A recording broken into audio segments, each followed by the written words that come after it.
Hi friends, welcome to TBC channel. ఈ వారం ఓటీటీలో రిలీజ్ అయిన మూవీస్ మరియు వెబ్ సిరీస్ ఏంటో చూసేద్దాం. ముందుగా ఆర్ మాధవన్, ఫాతిమా సనా షేక్ నటించిన చిత్రం ఆప్ జైసే కోహీ వివేక్ సోనీ డైరెక్షన్లో ప్రేమ కథగా రూపొందింది.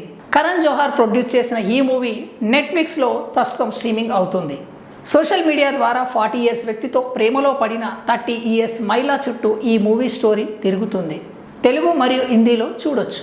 నెక్స్ట్, ఓ ప్రేమ జంట జీవితంలోని 8 సంవత్సరాల ప్రయాణం థీమ్గా తెరకెక్కిన సినిమా 8 వసంతాలు. అనంతిక మరియు సనిల్ కుమార్, హనురెడ్డి, రవితేజ, దుగ్గిరాల ప్రధాన పాత్రలో మరియు ఫణీంద్ర నర్శెట్టి రూపొందించిన చిత్రం ఇది. నెట్ఫ్లిక్స్లో తెలుగు, తమిళ, కన్నడ, మలయాళం లాంగ్వేజ్లో ఈ మూవీ చూడొచ్చు. శ్రద్ధా శ్రీనాథ్, కిషోర్ ప్రధాన పాత్రలో తెరకెక్కిన సైన్స్ ఫిక్షన్ మూవీ కలియుగం సన్ నెక్స్ట్లో చూడొచ్చు. ఈ మూవీ 2066లో ప్రపంచం ఎలా ఉంటుందన్న ఐడియాతో డైరెక్టర్ ప్రమోద్ సుందర్ ఈ చిత్రాన్ని తెరకెక్కించారు. సైన్స్ ఫిక్షన్ అండ్ అడ్వెంచర్ ఎలిమెంట్స్తో సాగిన ఈ ఎమోషనల్ థ్రిల్లర్లో కొన్ని ఎమోషనల్ సన్నివేశాలతో పాటు కొన్ని థ్రిల్లింగ్ ఎలిమెంట్స్, ముఖ్యంగా సినిమాలో కొన్ని సస్పెన్స్ సీన్స్, ఫ్యూచరిస్టిక్ ఎక్స్పీరియన్స్ ఈ సినిమాకి హైలైట్స్.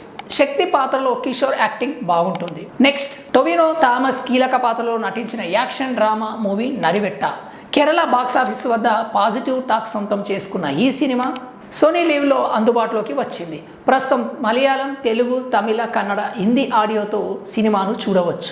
నెక్స్ట్, రామ్ గోపాల్ వర్మ తెరకెక్కించిన రొమాంటిక్ థ్రిల్లర్ సారీ ఏప్రిల్లో విడుదలై మిక్స్డ్ టాక్ వచ్చింది. ఈ మూవీలో హీరోయిన్ ఆరాధ్య దేవి పోషించిన పాత్రకు మంచి ప్రశంసలు లభించాయి. జూలై 11 నుంచి ఈ సినిమా తెలుగు, హిందీ, తమిళ్, మలయాళం భాషలో ఆహా ప్లాట్ఫామ్లో స్ట్రీమింగ్ అవుతుంది. ఇక వెబ్ సిరీస్ విషయానికి వస్తే ఎయిర్ ఆల్ ఇండియా ర్యాంకర్స్.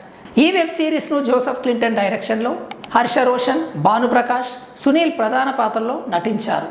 ఈ సిరీస్కు సంగీతాన్ని అన్వి అందించగా బీజిఎం మ్యూజిక్ని సింజిత్ రూపొందించారు. ముఖ్యంగా 10వ తరగతి లేదా ఇంటర్ పూర్తి చేసిన యువతకు ఇది బాగా కనెక్ట్ అవుతుంది. కాలేజీ రోజుల జ్ఞాపకాలు తిరిగి వస్తాయి. హర్ష రోషన్ యాక్టింగ్ బాగుంటుంది. కథనం సహజంగా నిజ జీవితానికి దగ్గరగా సాగుతుంది. స్టడీస్, క్లాస్ మిస్సింగ్, హాస్టల్ హంగామాను బాగా చూపించారు డైరెక్టర్. స్టూడెంట్ జీవితంలోని మజా మరియు హంగామాను చూపించే ఈ ఓటీటీ సిరీస్ ఈ జూలైలో ప్రేక్షకులకు పక్కా ఎంటర్టైన్మెంట్ను అందించనుంది. ఇలాంటి ఇంట్రెస్టింగ్ న్యూస్ అప్డేట్స్ మరియు ఓటీటీ న్యూస్ కోసం టీబీసీ ఛానల్ని సబ్స్క్రైబ్ చేయండి. Thank you for watching video.